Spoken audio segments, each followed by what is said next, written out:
Est-ce que des fois vous vous demandez qu'est-ce qui est arrivé aux DreamWorks de notre enfance? Salut à tous, ici Reg, bienvenue dans cette vidéo. On va parler de DreamWorks et un peu de pourquoi on les voit plus trop récemment. Là où on a grandi avec leurs films, c'est vrai que depuis les années 2010, on a un peu éclipsé DreamWorks, mis à part quelques exceptions, et on n'en parle plus réellement beaucoup, en tout cas pas comme avant. C'est pour ça que je fais cette vidéo, pour parler et vous expliquer de pourquoi le DreamWorks qu'on connaît est réellement mort. Pour ça, il faudra évidemment parler de l'histoire de l'entreprise, il faudra aussi parler de leurs films. Je vais donner à chaque fois mon avis rapidement sur les films en question. Je les ai pas tous totalement vus, mais presque. Et je vous expliquerai un peu la chute de DreamWorks. Et je vais me concentrer sur DreamWorks Animation. Ils ont des filiales jeux vidéo, films live action et tout, mais on va vraiment se concentrer sur l'aspect animation qui nous a vraiment bercé. Pour parler de l'histoire de DreamWorks, il faut commencer par parler de Disney. En effet, on va raconter l'histoire de DreamWorks de manière très simplifiée. Et si vous voulez plus d'informations, il y a plein d'articles intéressants que j'ai lus en ligne, mais aussi un livre dont j'ai lu quelques extraits qui s'appelle Disney War, qui raconte un peu cette histoire. Mais l'histoire de DreamWorks commence à Disney avec un monsieur qui s'appelle Jeffrey Katzenberg, qui était l'un des hauts dirigeants de Disney qui vivait à l'époque, dans les années 70-80, une période un peu difficile. En termes de cinéma, c'était pas glorieux et il connaissait pas vraiment de succès populaire. La mort de Walt Disney avait causé beaucoup de dégâts à l'époque, du coup ils ont eu du mal à rebondir. Et dans les années 90, monsieur Jeffrey Katzenberg, alors pas que lui, mais c'est lui qu'on considère comme l'homme, entre guillemets, qui a sauvé Disney, permet la sortie de films comme La Petite Sirène, La Belle et la Bête, et crée l'âge d'or de Disney. On va dire le deuxième âge d'or de Disney, le premier étant au début des années 40 avec leur premier film, et le troisième dont on parlera plus tard. Mais c'est vrai que là, on est dans l'âge d'or de Disney grâce à cet homme. En tout cas, c'est comme ça que beaucoup le voient. Sauf que Katzenberg, c'est une figure qui est certes très utile à Disney à cette époque, mais aussi très problématique et controversée. En fait, beaucoup chez Disney considèrent qu'il prenait trop de place. C'est-à-dire qu'il faisait des choix qui mettaient pas forcément Disney en avant, mais la carrière de Katzenberg en avant. C'était quelqu'un qui était considéré comme très carriériste et qui était prêt à tout faire pour avoir la meilleure position possible. Et lors du décès d'un membre très haut placé de Disney, je vais pas rentrer dans les détails de pourquoi, comment, mais c'est un tragique accident, Katzenberg apparemment voulait ce nouveau poste qui était bien plus haut dans la hiérarchie, mais ne l'obtient pas car il n'était pas très aimé, pas très apprécié, et sa vision, même s'il a sorti Disney, on va dire, du pétrin, sa vision n'était pas forcément la plus appréciée par les autres hauts dirigeants. Il y a plein d'autres histoires qui créent des conflits, des problèmes, et il quitte Disney au début des années 90. En 94, il quitte Disney très en colère. Lorsqu'il quitte l'entreprise, il a de très mauvaises relations avec l'entreprise, et c'est là que l'histoire de DreamWorks commence, avec Jeffrey Katzenberg qui quitte Disney et décide de créer son propre studio d'animation. Et si vous avez déjà fait attention, DreamWorks s'appelle DreamWorks SKG, car ce studio a été fondé avec 3 personnes, évidemment Katzenberg, d'où le K, mais le S appartient à Steven Spielberg, qui est quand même l'un des plus gros noms, surtout dans les années 90 où il sortait de parmi les plus grands films de sa carrière. Et le G vient de David Geffen, qui était un milliardaire, qui était là pour financer le projet. Et il faut savoir que ce projet est ultra risqué. Déjà, il coûte 3 milliards de dollars. C'est énormissime pour un studio comme ça. À l'époque, il n'y a aucun studio qui se crée comme ça. C'était extrêmement rare. Et en plus de ça, le but, c'était de rivaliser Disney. Il n'y avait personne à l'époque qui rivalisait Disney. Ce n'était pas possible. Et du coup, il crée ce studio extrêmement risqué dans l'un des endroits les plus risqués aussi de Hollywood, en termes de géographie aussi. Il crée ce studio et c'est là que commence DreamWorks Animation. Katzenberg n'était pas forcément apprécié des hauts dirigeants de Disney, il était quand même apprécié par des animateurs qui vont quitter Disney et rejoindre DreamWorks. Donc il y a un vrai brain drain de la part de DreamWorks qui engage beaucoup d'artistes de Disney. Et déjà Katzenberg était une figure un peu controversée pour beaucoup de personnes et surtout pour Disney. Là sortent leur premier film en 98, donc 4 ans après la création du studio. Un film que beaucoup vous connaissez et peut-être que vous confondez, et je ferai une vidéo je pense des films que vous confondez souvent. Un film qui s'appelle Ants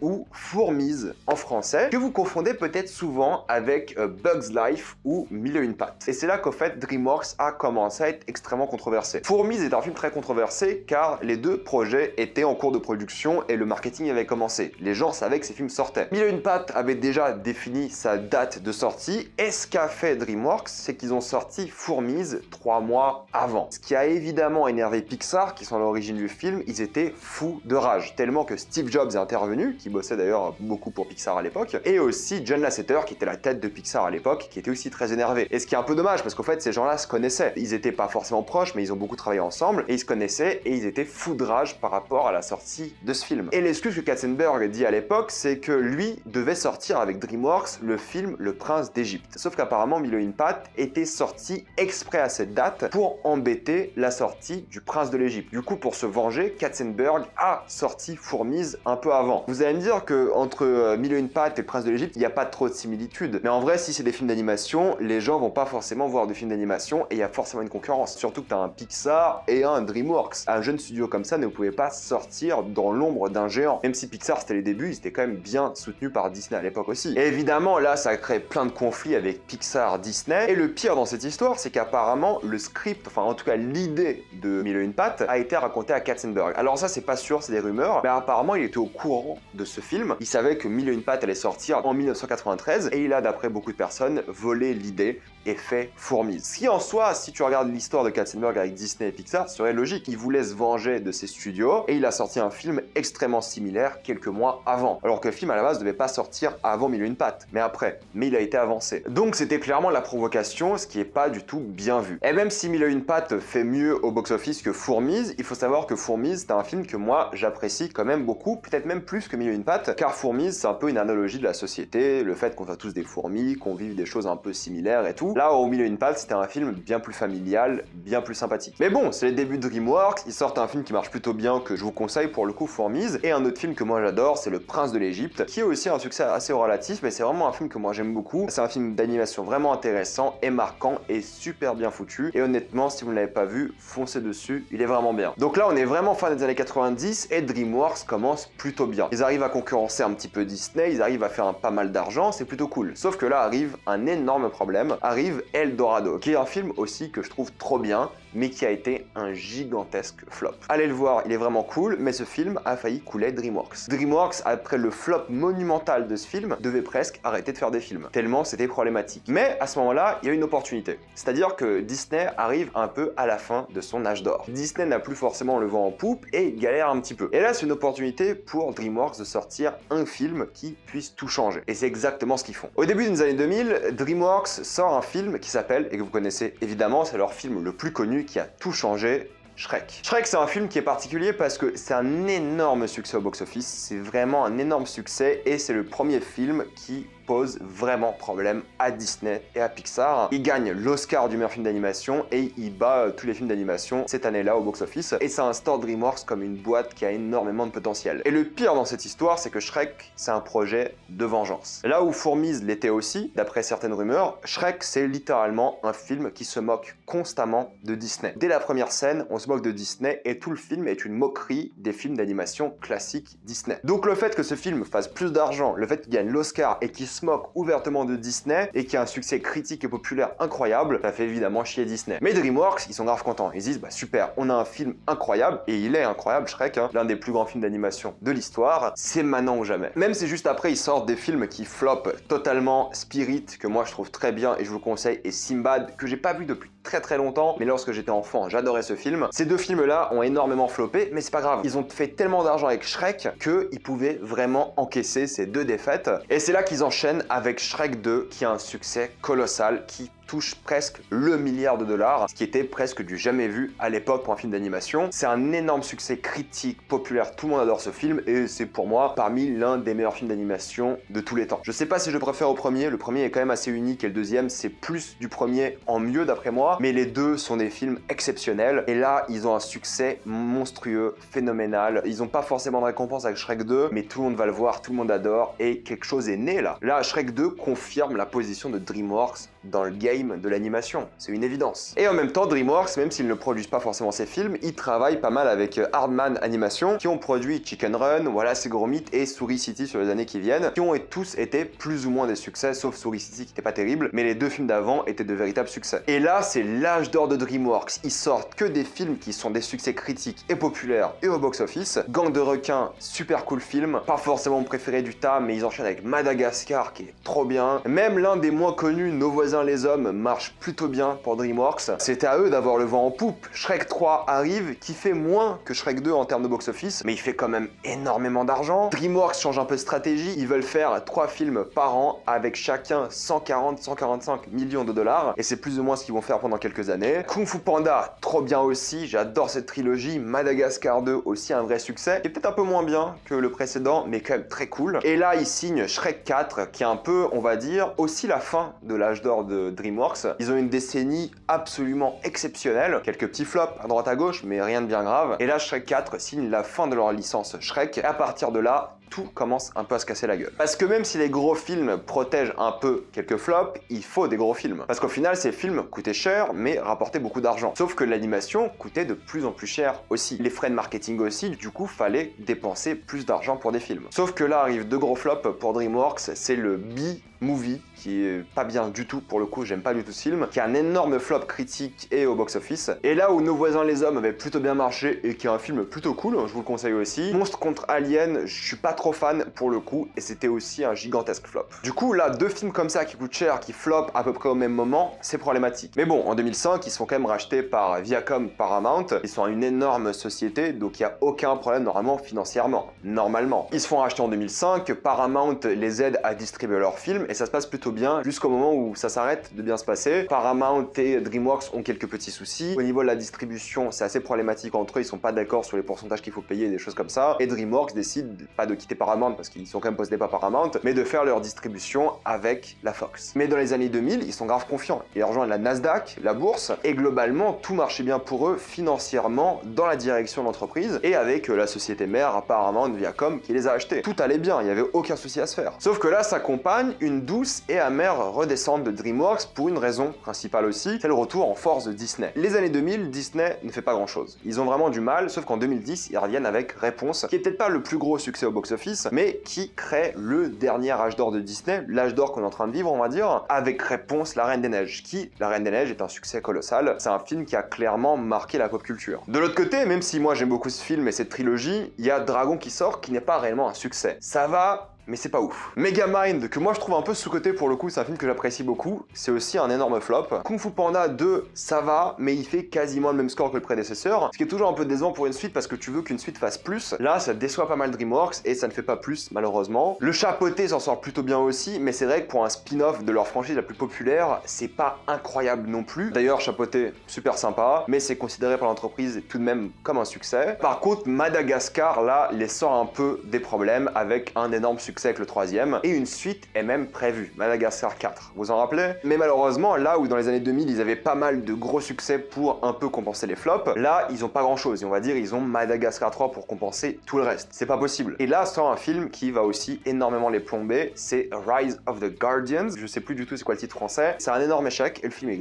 grave cool, ce qui est grave dommage, mais là, clairement, on est sur un énorme flop qui tue presque l'entreprise aussi. En plus, vu ce que fait la concurrence en termes d'argent et tout, là, ils sont un peu dans le pétrin. Donc, ils changent de direction, ils se disent, bon, les films à 140-145 millions, c'est trop, et on en fait 3 par an, c'est beaucoup trop. On va en faire 2 à 120 millions. Ils vendent leur bureau, ils virent plus de 500 personnes dans les premières années, et ils finissent à virer 1000 personnes dans la décennie, ce qui est énormissime. Ils annulent des films, évidemment, Madagascar 4, qui est annulé, et ils sont en train de se réorganiser, car ils ont beaucoup de mal, et Katzenberg veut revendre l'entreprise, et Paramount aussi. Ils ont perdu beaucoup de talent, parce qu'ils pouvaient tout simplement plus les gérer, et dans la décennie 2010, ils perdent 50% de leur staff, ce qui est énorme. Mais bon, ils continuent de faire des films, ils sont obligés, c'est pour ça qu'il y a Croods qui sort, qui sauve un peu la mise, mais c'est pas non plus un énorme succès. Le film est sympa aussi, mais après il y a un film Turbo qui sort, que je trouve très mauvais, qui est juste une pâle imitation de Cars. Et ça, c'est un vrai problème. Dragon 2, si vous regardez les chiffres, ça semble être un succès, mais l'entreprise le considère comme un flop. Le film est génial, d'ailleurs, c'est l'un de leurs meilleurs films d'après moi. C'est pas un énorme flop non plus, mais c'est pas un énorme succès. Et encore une fois, ils s'attendaient à faire beaucoup plus avec ce film, ce qui n'était pas le cas, et le film a coûté très cher. Beaucoup de marketing et tout, du coup, ils étaient un peu déçus du succès, entre guillemets, ou du moins des chiffres du film. Ils réessaient un spin-off comme ils avaient fait à l'époque avec Le Chapeauté, avec les Pingouins de Madagascar, qui sont tous les deux des films sympathiques, mais pareil, c'est pas le gros succès qu'ils voulaient. P-Boy et Sharebody et En Route, c'est des films que j'ai pas vus pour le coup, donc je sais pas ce qu'ils valent, mais par contre, c'était pareil, de gigantesques échecs commerciaux. Kung Fu Panda 3 sort, et pareil, c'est un peu une déception en termes de chiffres. Le film est très cool, je trouve que la trilogie Kung Fu Panda est trop cool, et je vous la conseille, mais pour le coup, le film déçoit. Et un truc qui fait très mal à DreamWorks, c'est Larrykins. Larrykins, c'est un projet qui n'est jamais sorti, qui a été annulé, mais ils ont dépensé énormément d'argent pour ce projet. Ils avaient attiré plein d'artistes super intéressants, mais le film n'est jamais sorti, a été annulé, et a fait beaucoup de mal financièrement à l'entreprise. entreprise. Mais bon, en 2016, Comcast rachète DreamWorks pour 3 fois la somme qu'ils avaient été vendus à Paramount. Et Comcast, ce qui est cool, c'est qu'ils ont une autre entreprise sous leur société. C'est Illumination Studio, qui est maintenant plus connu, je pense, que DreamWorks en termes de films, en termes de succès. C'est les Moi Moche et Méchant, Tous en scène, La vie secrète des bêtes, tous ces films-là. Et en fait, c'est la même société que donc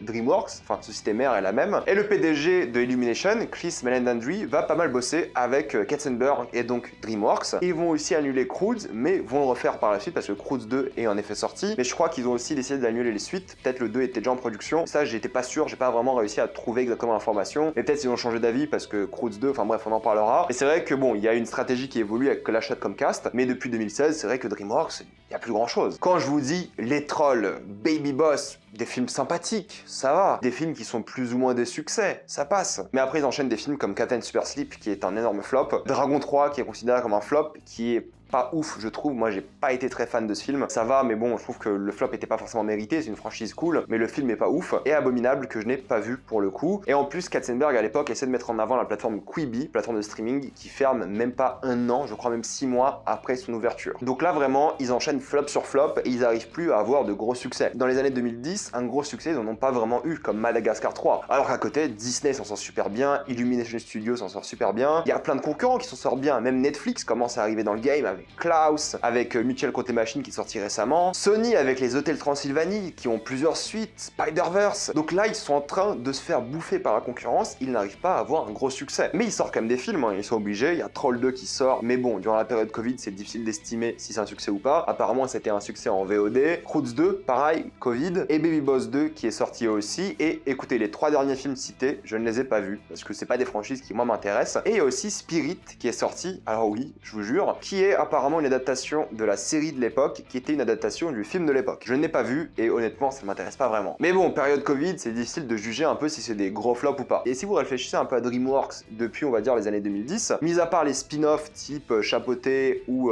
Pingouin, qui font en vrai partie de 2 licences connues, Kung Fu Panda et Dragon, qu'est-ce que vous pouvez vous rappeler de DreamWorks? Aujourd'hui, pour vous, avec quoi rime DreamWorks? Est-ce des franchises de votre enfance? Est-ce la qualité? Est-ce l'originalité? L'inventivité? C'est quoi l'identité de DreamWorks? Est-ce que vous pouvez définir DreamWorks? Disney, je suis sûr que vous pouvez définir Disney. Facile. Pixar, pareil. Au moins, ces entreprises-là ont une consistance. Qu'on aime ou pas les films Disney Pixar, ils sortent à chaque fois plus ou moins des bons films. Et c'est rarement des flops ou de mauvais films. Ça, on le sait avec Pixar et Disney. Mais DreamWorks, on sait jamais ce qu'on va avoir. Et ça, pour le marketing, c'est vraiment mauvais. Parce que mis à part les franchises des années 2000 qu'ils arrêtent pas de continuer et de pomper le plus possible, ils ont du mal à trouver une identité. Ils ont du mal à trouver quelque chose qui les rende uniques, surtout face à la concurrence aujourd'hui. Est-ce que leur identité, c'est que c'est plus des films pour adultes? C'est pas non plus le cas tout le temps, en fait. Il y a des films Disney qui sont bien plus matures que des films DreamWorks. Mais après, c'est vrai que je trouve que le DreamWorks de l'époque, des années 2000, est bien plus mature que le DreamWorks aujourd'hui de Troll 2. Ça, c'est sûr. C'est plus orienté adulte. Quand tu regardes Fourmise, oui, là, je le ressens. Donc DreamWorks, c'était en effet, d'après moi, plus adulte à l'époque, ce qui n'est plus le cas aujourd'hui. Mais vous allez me dire, Disney, ils ont toujours la même formule, on connaît. Et vous allez me dire, oui, mais DreamWorks n'ont pas la même formule. Je sais, je vous ai demandé sur les réseaux. Vous m'avez dit, DreamWorks, c'est différent, à chaque fois, on ne sait pas ce qu'on va avoir. Mais ça n'est pas DreamWorks. Parce que vous ne savez pas ce que vous allez avoir, donc vous ne savez même pas si vous allez avoir de la qualité ou pas. Et ça cause de nombreux problèmes à DreamWorks, c'est évident. Et en plus de ça, en vrai, si on est honnête, regardez ce qu'ils ont fait. Ils ont fait pas mal de franchises, énormément de suites, donc la même formule, ils l'utilisent. La même formule, les mêmes franchises. Contrairement à Disney et Pixar, soyez honnêtes, Pixar tente des trucs. Ratatouille, il n'y a pas de suite. J'ai l'impression que Pixar, ils écrivent des histoires parce qu'ils ont envie d'écrire des histoires. Pareil pour Disney, dans la majorité des cas, mais là où DreamWorks, t'as l'impression qu'ils cherchent un énorme succès pour en faire plein de suites. Donc t'as ce côté où t'as l'impression que DreamWorks, ils veulent plein de suites, plein de suites, plein de suites, plein d'argent, là où Disney et même Pixar, ils tentent des trucs. Ils racontent des histoires. Et c'est la vérité, il n'y a pas de suite à là-haut. Ils auraient pu en vrai, les gens seraient allés le voir. Et en vrai, DreamWorks, mis à part pour les films des débuts des années 2000, et peut-être l'exception de Dragon, ils ont du mal à marquer la pop culture. Disney, plus ou moins à chaque film, ils marquent un peu la pop culture. Les gens chantent leurs chansons, se rappellent de leurs films, et quand tu vas au cinéma, tu vas voir le nouveau Disney. Peu importe ce que c'est, tu vas voir le nouveau Disney. Tu vas voir le nouveau Pixar. En vrai, personne ne dit tu vas voir le nouveau DreamWorks. À une époque, quand un film n'était pas un Pixar ou un Disney, on disait par défaut DreamWorks. Et je pense qu'il y a plein de gens d'entre vous qui peut-être confondent, pensent que Moi Moche et Méchant est un film DreamWorks. Parce qu'à l'époque, c'était comme ça qu'on réfléchissait. On se disait, bon bah c'est pas Disney Pixar, c'est DreamWorks. Il y a plein de gens peut-être qui confondent encore ce genre de choses. C'est tout à fait possible et c'est pas grave. C'est juste pour dire qu'en fait, DreamWorks, ils ont du mal à marquer la pop culture. Il y a quelques films évidemment, Kung Fu Panda et tout. Mais ça, c'est plus avec, j'ai l'impression, les gens qui ont grandi sur Internet, qui étaient la génération Internet. Les gens qui ont adoré Shrek, Kung Fu Panda, Panda, ils ont grandi avec ces films, ils en font plein de mèmes et tout sur internet, mais ça arrivait plus tard, des années plus tard. Ça s'est pas traduit en termes de chiffres. Alors oui, si Shrek 5 sort bientôt et apparemment c'est prévu, je suis sûr que ce sera un succès parce que ça s'est instauré sur la pop culture. Mais à l'époque, Shrek était un succès. Dès le début pour DreamWorks, c'était un gros succès. En plus, ils font l'erreur des fois de copier Disney Pixar, on l'a vu avec Fourmise et Turbo, ils ont pas assez de consistance, donc on sait pas si on va voir un film DreamWorks s'il sera bien ou pas. Et peut-être aussi DreamWorks était plus orienté pour les garçons. Moi je sais quand je grandissais, c'était majoritairement des personnages principaux masculins, là où Disney c'était majoritairement, surtout maintenant dans l'âge d'or de Disney actuel, des personnages principaux féminins. Donc peut-être DreamWorks était aussi orienté plus pour les garçons que pour les filles, et ça l'aidait pas forcément. En plus avec les concurrents et tout qui sont maintenant de plus en plus présents, ça pose problème. Mais c'est vrai que récemment est sorti un film que je n'ai malheureusement pas vu, qui s'appelle Bad Guys, qui est encore au cinéma je crois actuellement, que en VF, du coup je vais pas aller le voir, qui est un film de DreamWorks qui est sorti, qui apparemment est pas mal, qui s'en sort plutôt bien au box-office, et qui est surtout dans un style complètement différent. Si vous regardez DreamWorks, c'est toujours du CGI identique. Mais là, l'animation est devenue compétitive. Maintenant, il faut aussi marquer par les visuels, et The Bad Guys a l'air complètement différent visuellement des autres productions DreamWorks, de toutes. Avant c'était full CGI, maintenant c'est complètement différent. Donc est-ce que Bad Guys, et c'est le premier film, il est sorti cette année, il est encore en salle, hein, est-ce que c'est pas le tournant, on va dire, majeur pour DreamWorks pour s'adapter à la concurrence, et on va dire refaire des plus petits films, mais des films qui sont des petits succès mais à petit budget, ou est-ce qu'ils sont en train de chercher un nouveau succès? Vu qu'ils veulent faire Shrek 5, ils sont en train de chercher un énorme succès, on imagine, hein, mais on a le droit de se poser la question, est-ce que c'est peut-être pas la renaissance pour DreamWorks et un nouvel espoir? Parce qu'en fait, c'est ça d'après moi qui a tué DreamWorks d'après mes recherches, ils se sont trop basés sur les franchises. Ils ont eu peur d'innover, et lorsqu'ils ont essayé, c'était des films ou pas terribles, donc qualitativement c'était pas ouf, ou qui n'étaient pas forcément des succès, alors qu'ils étaient bien. Et ça arrive. Ça a aussi un problème marketing, d'identité, de production. Comment définiriez-vous DreamWorks aujourd'hui en 2020, sauf par le terme mort? C'est extrêmement compliqué. Surtout quand tu connais l'âge d'or qu'ils ont eu durant les années 2000. Durant les années 2000, ils étaient plus forts que Disney et Pixar. C'était les rois de l'animation. Il y a eu énormément de rachats, il y a eu des problèmes financiers, il y a eu des changements de direction, de stratégie, la concurrence et tout, donc il y a, pour conclure, beaucoup d'éléments qui ont perturbé DreamWorks. C'est beaucoup de leur faute aussi, c'est vrai, ils ont eu du mal à se retrouver, mais c'est peut-être le début et la renaissance de DreamWorks. Mais à l'heure actuelle, c'est vrai que DreamWorks est un peu mort et a perdu un peu de sa magie des années 2000, qui vont peut-être retrouver, mais ça on le verra. Donc voilà, c'est un peu les raisons pour lesquelles DreamWorks sont un peu coulées. Elles sont financières, stratégiques, qualitatives, filmographiques aussi. C'est tout un mélange de problèmes, tout un mélange de mauvaises décisions aussi, et aussi l'apparition de la concurrence. Mettez-moi dans les commentaires si vous avez aimé cette vidéo, et dites-moi quels sont vos films préférés de DreamWorks. Moi je pense que ça reste Shrek 2, mais j'aime aussi beaucoup de films comme Sinbad, Eldorado et des choses comme ça, Le Prince de l'Égypte, trop bien. Bref, la liste est longue, j'aime beaucoup de films de DreamWorks, mais c'est vrai que la majorité des films de DreamWorks que j'aime beaucoup sont dans les années 2000. Donc bref, mettez-moi votre avis sur cette vidéo et sur DreamWorks dans les commentaires, faites-moi votre classement des films DreamWorks. Comme d'habitude, pensez à vous abonner à la chaîne pour plus de vidéos, mettez un j'aime, ça aide beaucoup la chaîne, suivez-moi sur tous mes réseaux, et moi je vous dis à la prochaine fois. Salut à tous.